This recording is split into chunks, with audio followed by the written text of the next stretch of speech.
Salam dəyərli izləyicilər, mən həkim endokrinoloq Vüsalə Atakişiyeva. Bugün sizə qalxanvari vəzinin hormon çatışmamazlığı haqqında danışacağam. Ümumiyyətlə, qalxanvari vəzin çatışmamazlığı zamanı hormonların sintezi aşağı düşür ki, buna da hipotiroidizm deyirik. Bu bir çox xəstəliklər zamanı özünü göstərir. Ən çox rast gəldiyimiz Hashimoto tiroiditi zamanı, yəni autoimmun tiroidit zamanı qalxanvari vəzi toxuması dağıldığına görə bu zaman hormonların sintezinin də azalmasını müşahidə edirik.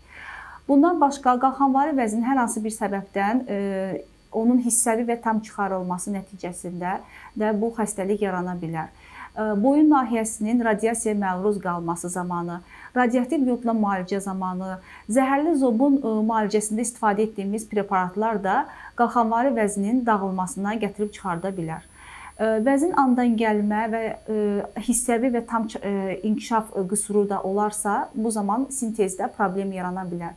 Və ya ümumiyyətlə tiroid vəzin hormonlarının sintezində defekt yaranarsa və bir çox dərman preparatlarının qəbulu nəticəsində, məsələn, epilepsiya əleyhinə istifadə olunan preparatlar, litium preparatları və digər bəzi preparatlar vardır ki, bu preparatlar da vəzin dağılmasına gətirib çıxarda bilər.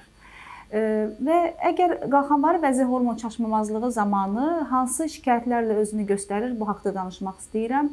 Ən çox rast gəldiyimiz şikayətlər dərinin quru olması, səbəbsiz yerə çəki artımı, yəni pasiyent həmişə şikayət edir ki, mən pəhriz gözləməyimə baxmayaraq həmişə mənim çəkim artır və həmçinin şişkinliklər müşahidə olunur, əl və ayaq nahiyəsində, üz nahiyəsində ödemlərin müşahidə olunması, saçların kövrəklikləşməsi və qırılması, dırnaqların kövrək olması, yuxu basmalar, halsızlıq, yorğunluq, üşümələr və daim soyuğa qarşı davamsızlıq müşahidə olunur.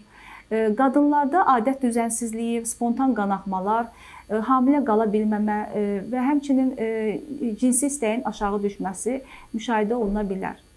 Ümumiyyətlə, bu xəstəliyin diaqnozu qalxanvari vəzin ultrasəs müayinəsi və qanda hormonlara baxılmaqla qoyulur ki, bu zaman əgər diaqnoz təsdiqlənərsə, pasiyent ömrünün axırına qədər əvəzedici hormon terapiyası almalıdır.